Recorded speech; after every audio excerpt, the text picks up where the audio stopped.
Mesdames, Messieurs, bienvenue à l'émission Toute la Bible en parle.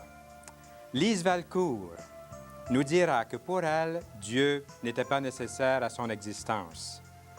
Elle recherchait l'éblouissement dans différents organismes, mais un jour, elle fut confrontée à la réalité. Vous aurez le plaisir aussi de réentendre Huguette Gingras et surprise, je ne vous l'avais pas annoncé à la dernière émission, son époux est là. Dans quelques instants, vous les verrez. Et aussi, ensemble, ils vont nous donner un message de la part du Seigneur, en musique, en chant. Nous avons, et c'est la dernière occasion au cours de cette série, de vous parler d'un commentaire de l'Évangile de Jean. Plusieurs personnes, peut-être, n'ont jamais lu un commentaire et en réalité, ça jette beaucoup de lumière sur l'Évangile, sur les passages qu'on y lit. Alors, il vaut la peine de demander ce petit commentaire de l'Évangile de Jean. Et vous noterez aussi à la fin de l'émission, il y a une adresse. C'est une adresse en Ontario. Les gens sont pas mal gentils là-bas en Ontario. Et ils parlent français. On connaît bien le personnel. Ce sont les Gédéons. Vous avez vu ces évangiles, ces Nouveaux Testaments, ces Bibles dans les hôpitaux, dans les écoles et un peu partout dans les motels. Ce sont les Gédéons qui ont placé ces Bibles dans des endroits bien stratégiques un peu partout sur la planète. Et ici même, à l'émission Toute la Bible en parle, vous pouvez vous procurer ce Nouveau Testament. Il y a aussi les psaumes dans ce petit volume.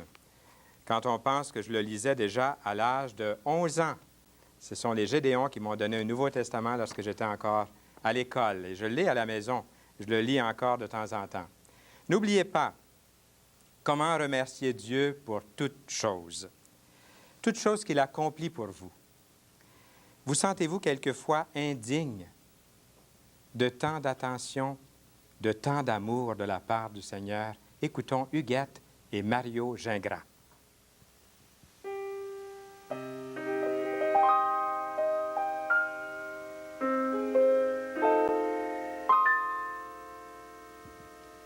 Comment te remercier pour les choses que tu fais pour moi? Je ne suis pas digne, mais voilà la preuve de ton amour. Les voix d'un million d'anges ne sauraient dire ma gratitude. Tout ce que je suis, je te donne la gloire. Toi qui m'as transformé. À Dieu soit la gloire, à Dieu soit la gloire, à Dieu soit la gloire pour les choses qu'il a fait. Par son sang, il m'a lavé, son pouvoir m'a transformé. À Dieu soit la gloire pour les choses qu'il a fait. Laissez-moi vivre ma vie. Je veux lui plaire, à lui mon sauveur. Et si je gagne quelque gloire, laissez-les monter au calvaire. Par son sang, il m'a lavé, son pouvoir m'a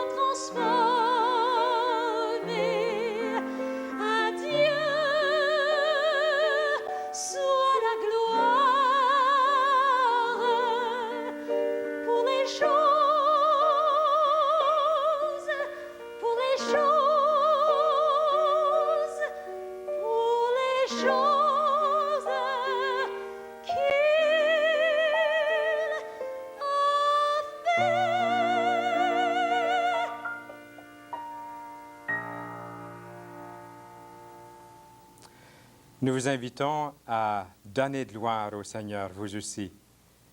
Voyez-vous, on n'a pas besoin d'être dans une église pour chanter puis donner de gloire au Sauveur pour tout ce qu'il a fait, tout ce qu'il a accompli.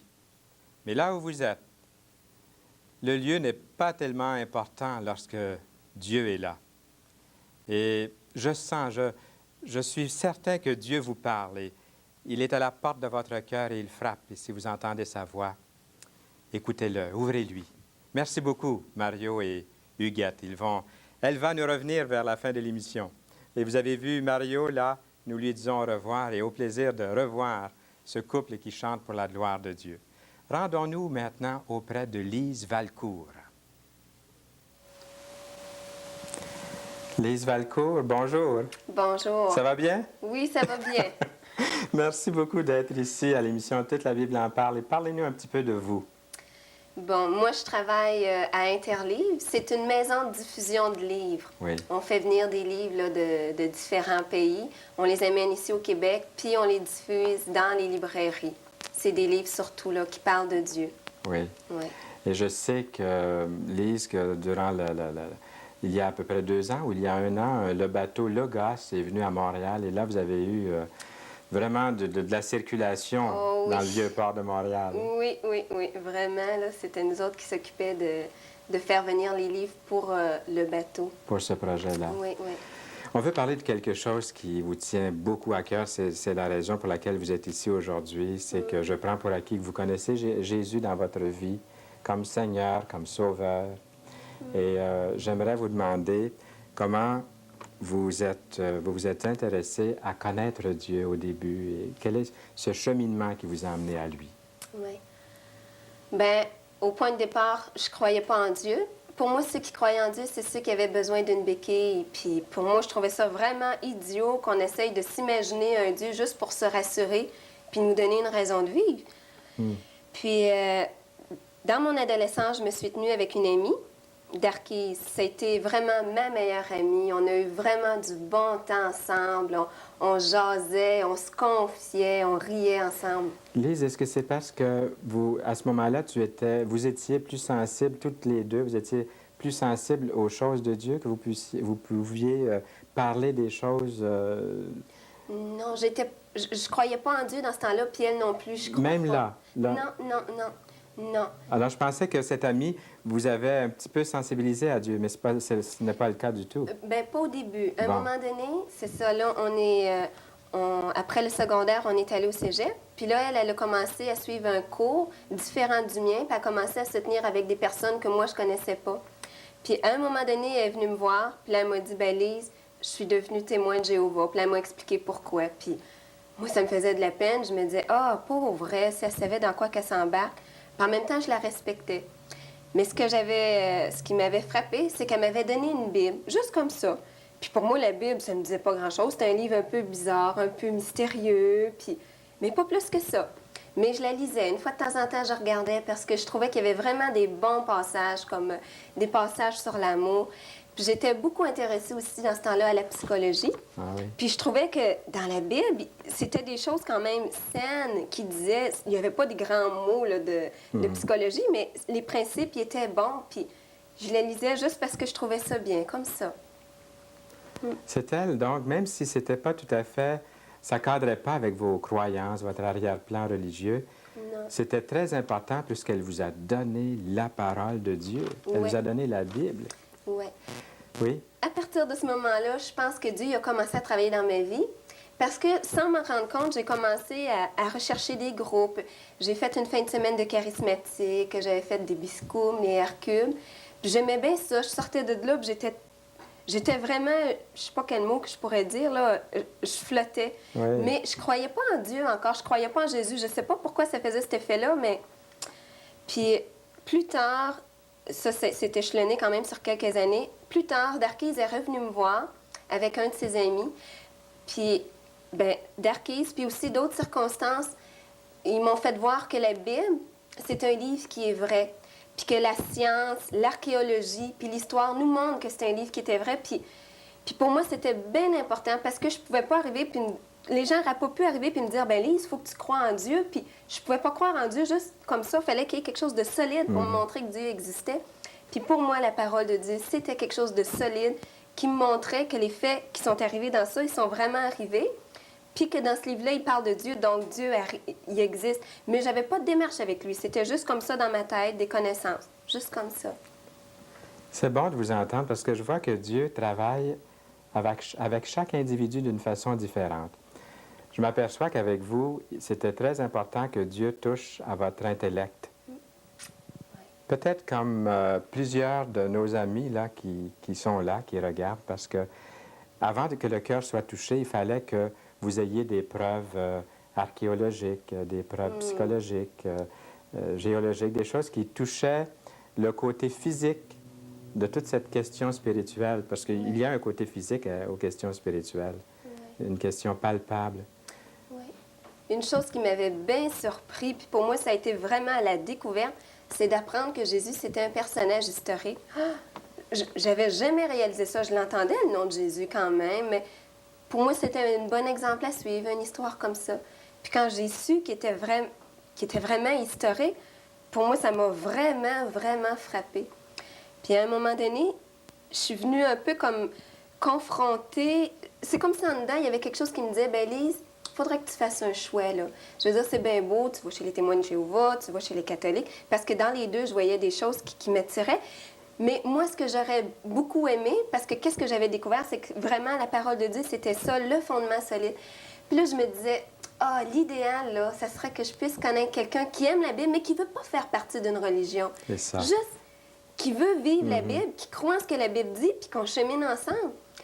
Fait qu'un soir, j'étais gênée, j'étais dans mon logement, puis je savais qu'il y avait quand même du monde à côté, mais un soir, je me suis dit, j'étais découragée, puis là, je me disais, ben Dieu, là, si tu existes, il va falloir que tu me le montres, il va falloir que tu te révèles. Puis en plus, que j'aimerais ça prendre une orientation, mais je sais pas où aller. Fait que ça est resté comme ça. Quelques jours après, j'ai rencontré un gars que j'avais rencontré il y avait des années. Puis ce gars-là, moi, je le trouvais bizarre un peu parce qu'il me parlait de Jésus. Puis il me disait que ça faisait 7 ans qu'il lisait la Bible, puis qu'à toutes les fois qu'il la lisait, qu'il découvrait toujours quelque chose de nouveau. Puis pour moi, ça se pouvait pas. Je veux dire, tu lis un livre, puis quand il est fini, tu le sers, tu le mets dans ta bibliothèque, puis c'est fini. Puis en même temps, je le trouvais un peu toto de me parler de Jésus, parce que pour moi, il n'existait pas, mais je le respectais. Mais quand je l'ai revu, par exemple, ça l'a cliqué. Parce qu'une chose qui m'avait frappée, il m'avait jamais parlé d'une religion, jamais. Fait que là, je suis allée le voir, puis j'ai expliqué qu'est-ce que je vivais, que je me sentais tiraillée, puis tout ça. Fait qu'il m'a demandé si j'avais le goût de rencontrer des chrétiens. Ben, j'ai dit, pourquoi pas? Ben oui. Fait que là, il m'emmenait à une église. Puis je me souviens que c'était... J'avais pas aimé ça. J'avais trouvé ça ennuyeux. Vraiment, là, j'avais rien compris. Mais à la fin, il y avait un gars qui m'a pris à part, puis qui m'a parlé. Puis là, il m'a raconté son témoignage, comment lui a connu le Seigneur. Puis ensuite, il m'a expliqué, là, si on peut dire, le gros mot, le plan du salut. Il m'expliquait que, bon, j'étais pécheur, que j'étais pas parfaite, puis qu'à cause de ça, je pouvais pas aller au ciel, donc j'étais perdue, puis que là, j'avais besoin de Jésus, parce que Jésus était mort sur la croix pour moi. Mais moi, il me racontait tout ça, puis je pleurais. Je pleurais parce que je me disais, oh non! J'ai dit, là, je suis poignée avec un paquet de doctrines, j'ai les catholiques, j'ai les témoins de Jéhovah, puis là, j'ai dit, tu viens mettre une autre affaire comme ça. Puis là, j'étais mêlée.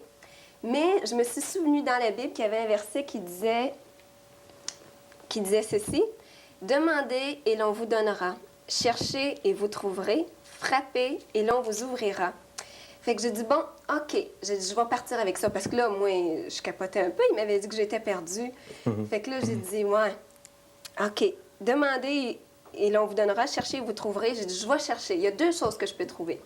Première chose, c'est que tout ce qu'il m'a dit, c'était pas vrai. Bon, j'ai dit, OK, je vais avoir perdu du temps à chercher, mais au moins, je vais être rassurée, puis je vais pouvoir continuer mon petit bonhomme de chemin.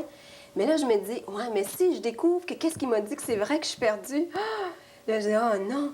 Mais je dis, oh non, il m'a quand même présenté un moyen de m'en sortir. C'était Jésus qui a tout porté pour moi sur la croix. Fait que je dis, OK. Fait que c'est ça, j'ai fonctionné comme ça. J'ai cherché là-dedans pendant plusieurs mois. Jusqu'à un moment donné où j'ai découvert ces réalités-là, que j'étais pécheur. Je veux dire, ça a l'air drôle de dire pécheur, là, mais j'ai découvert que j'étais pas parfaite, puis que devant Dieu, il me voyait pas toujours que c'est ça, que j'étais pas correcte, puis que j'ai accepté le Seigneur. C'est tout ça qui vous a amené à accepter le Seigneur, à croire en Dieu. Oui, oui, oui. Puis c'est ça, je vérifiais toujours aussi si tout était bien fondé sur la parole, parce que je voulais pas embarquer dans une gang ou de... Mais ce qui m'amenait, je me dis, si vous m'amenez quelque chose, vous me dites quelque chose, montrez-moi-le. Il faut vraiment que ça soit biblique. Parce que je me dis, un homme, ça peut se tromper, une religion, ça peut se tromper, mais ça, c'est la parole de Dieu, puis Dieu, il la protège, sa parole. Fait que c'est vraiment là-dedans que je mettais ma confiance. Moi, j'aimerais poser une question que j'avais même pas prévu de poser. Là. Ça ne vous fait pas trop peur? Je sais pas. Non. Autrefois, vous avez grandi dans une religion, puis vous l'avez suivie, peut-être un peu plus tard, moins. Vous avez perdu la foi. Vous avez rencontré un membre d'une secte qui est devenue elle était une grande amie. Pour vous, à cette époque, c'était des religions ou des sectes. Mais aujourd'hui, est-ce que vous avez l'impression que vous suivez une religion, une autre religion, ou je ne veux pas vous mettre les mots dans la bouche. Qu'est-ce que vous diriez à cette question-là? Moi, j'ai vraiment pas l'impression de suivre une religion parce que je reste toujours consciente. Parce que pour moi, vraiment, le fondement, c'est la parole de Dieu. Puis même à l'église que je vais, si jamais à un moment donné, je me rends compte qu'il y a des choses qui sont pas correctes, bien, je demande à Dieu, bien, rouvre-moi les yeux pour que je vois clair, puis que ça soit à toi que je m'accroche. Pas à un groupe, à des pensées ou à des traditions, mais vraiment à toi, Seigneur, parce que c'est un Dieu qui est vivant, puis c'est ça, il nous comprend, puis il nous parle, puis il communique avec nous autres. Ça fait très, très longtemps que ce que vous venez de dire n'a pas été dit à toute la Bible en parle. Et voilà la belle occasion de l'avoir dit. Vous ne suivez pas une religion, au fond. Ce que vous faites, c'est une personne vivante, authentique. Ouais. Jésus-Christ et sa parole. Ouais. Est-ce que c'est pas mieux comme ça? Ben, en tout cas, pour moi, oui, je me sens bien dans ça. Puis pour moi, c'est rassurant de savoir que c'est à Dieu que je peux m'accrocher avant de m'attacher à un groupe religieux comme tel. Parlons un petit peu de l'avenir. À quoi la vie chrétienne vous appelle ou qu'est-ce que la vie chrétienne vous apporte, premièrement? Ah, la vie chrétienne. Pour moi, là, je mets un peu le mot comme conversion sur le fait que j'ai accepté le Seigneur dans ma vie. Mais pour moi, c'est un peu comme un mariage. Je veux dire, on se marie, c'est bien beau, la journée, c'est merveilleux. Mais c'est ensuite que commence vraiment notre relation avec notre futur, ben, notre mari quand on sera marié. Ben, pour moi, avec le Seigneur, c'est la même chose. J'ai connu le Seigneur, mais à cette heure, c'est vraiment une relation que je veux apprendre à développer, à avoir une relation qui est vraie avec le Seigneur, même dans des choses qui ne sont pas belles en moi parce qu'il les voit. C'est ça, de développer une relation vraie avec lui, personnelle, le laisser écouter, le laisser parler pour voir qu'est-ce qu'il aimerait me dire. Puis pour moi, c'est vraiment là, par la parole, dans la prière aussi, puis dans tout ce qui m'entoure autour de moi, être sensible à ce que Dieu voudrait me dire ou ce qu'il voudrait que je fasse. C'est merveilleux. C'est la sorte d'entrevue que j'aimerais qui dure très, très longtemps, là. Mais je voudrais vous accorder du temps pour que vous nous reparliez de votre travail. Et vous avez quelque chose à nous offrir. Prenez le temps qu'il faut pour nous expliquer tout ça. D'accord. Ça serait bien. Ben, comme je vous disais, pas mal tout le long de l'entrevue, pour moi, l'importance pour connaître la vérité, connaître Dieu, c'est vraiment dans sa parole. Oui. Puis, j'aimerais ça encourager les gens à lire la parole de Dieu, la Bible, mais pas la lire pour connaître les histoires, puis connaître des versets par cœur nécessairement, mais vraiment que ce soit une occasion à Dieu de nous parler, puis de se révéler, puis de nous montrer des choses. Puis j'aimerais pouvoir présenter le partage. En le tenant un petit peu assez longtemps là, pour qu'on puisse le voir comme il faut. C'est ça. C'est une série de commentaires bibliques. C'est des rédacteurs du Québec qui font ça. Et puis, pour expliquer un peu comment ça fonctionne, là, je vais prendre une page comme ça. C'est qu'à chaque jour, il y a un texte qui nous est proposé. Et puis, c'est ça, on lit le texte. Puis après avoir lu le texte, au début, il y a des questions qui nous aident à réfléchir sur le texte. Premièrement, on approche le texte dans la prière pour être sensible à ce que Dieu voudrait nous dire. Puis c'est ça, on réfléchit sur le texte. Puis on essaie d'être sensible à ce que Dieu voudrait nous dire comme une parole pour notre journée, quelque chose qu'on pourrait garder, un verset. Puis c'est ça. Quand on a terminé, on peut amener ce qu'on a découvert dans la prière. Puis la note, C'est un peu comme si on avait quelqu'un pour nous donner son opinion. C'est ça. On regarde ce que nous autres, on a découvert premièrement dans la parole, puis ensuite ce que la note peut nous amener. Fait que si vous voulez en recevoir un exemplaire gratuit, vous pouvez écrire à la Ligue pour la lecture de la Bible, 1701 rue Belleville, Ville-le-Moine, à Québec, province de Québec, code postal J4P 3M2. Lise Valcourt, merci beaucoup. Si les gens n'ont pas eu le temps de prendre l'adresse comme il faut, à la fin, nous allons montrer l'adresse. Et l'adresse de toute la Bible en parle, c'est-à-dire, et les gens pourront toujours demander pour recevoir une copie gratuite de partage. C'est ça. Merci beaucoup. Ça me fait plaisir. Au plaisir de vous revoir. Que le Seigneur vous bénisse abondamment. C'était Lise Valcourt et merci pour ses bons conseils. Je suis persuadé que plusieurs d'entre vous allez vouloir profiter de ces bons conseils. N'oubliez pas, lire et comprendre la Bible, c'est un peu ce qu'elle nous expliquait il y a un instant. Sur l'Évangile de Jean, il y a aussi le Petit Nouveau Testament. Loin du Sauveur, pas de paix ni de repos. N'attendez plus. Ouvrez-lui votre cœur. Jésus pour votre salut. Il est le nôtre. Est-il le vôtre? Nous écoutons Huguette Gingras.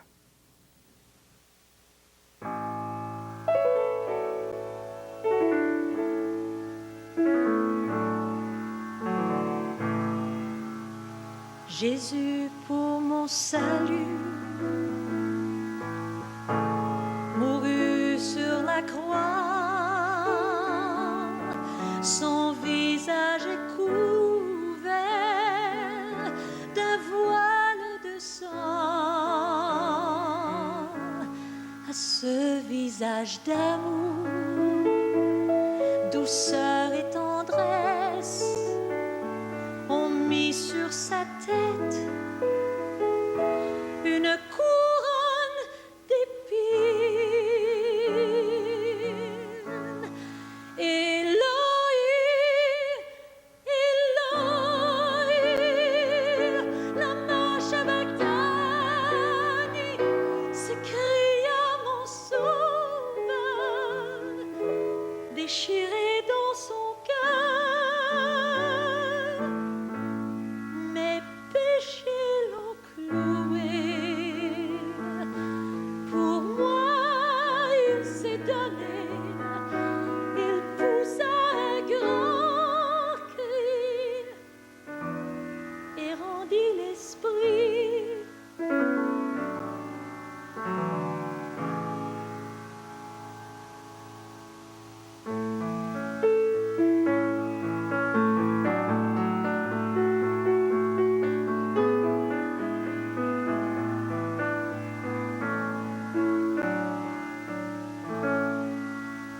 On se moquait de lui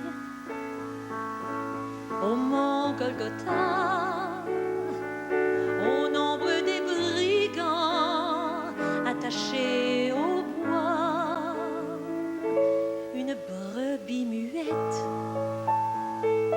blessée, meurtrie, pour moi il a souffert, me donnant la vie. Éloi, Éloi, lama sabachthani, s'écria mon sauveur, déchiré dans son cœur. Mes péchés l'ont cloué. Pour moi, il s'est donné. Il poussa un grand cri. Tout est accompli.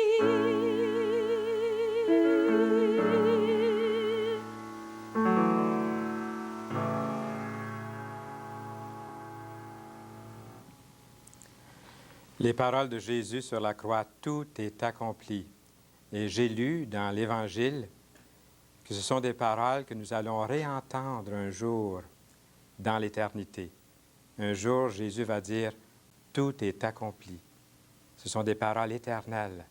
Merci beaucoup, Huguette Gingras. Nous avons eu le plaisir, l'énorme plaisir d'accueillir pendant 3 semaines Huguette Gingras. Et aujourd'hui, son époux, Mario, était là avec nous. Nous sommes très reconnaissants ici, l'équipe de Toute la Bible en parle. Et nous voulons aussi vous remercier parce que vous participez avec nous régulièrement à cette émission. Et nous avons preuve que les lettres, les téléphones qui viennent démontrent l'intérêt que vous avez pour la parole de Dieu. Lire et comprendre un commentaire. Et là, c'est la dernière fois que je l'offre. Avez-vous votre copie? Avez-vous appelé pour la demander? Il reste encore quelques instants. Et n'oubliez pas, à la fin, l'adresse pour recevoir le Nouveau Testament des Gédéons. Qui est-ce que nous allons avoir comme invité dès la prochaine émission? Eh bien, c'est Daniel Auligny de la Brigade du Service chrétien, une organisation pour les jeunes. Au revoir et à bientôt.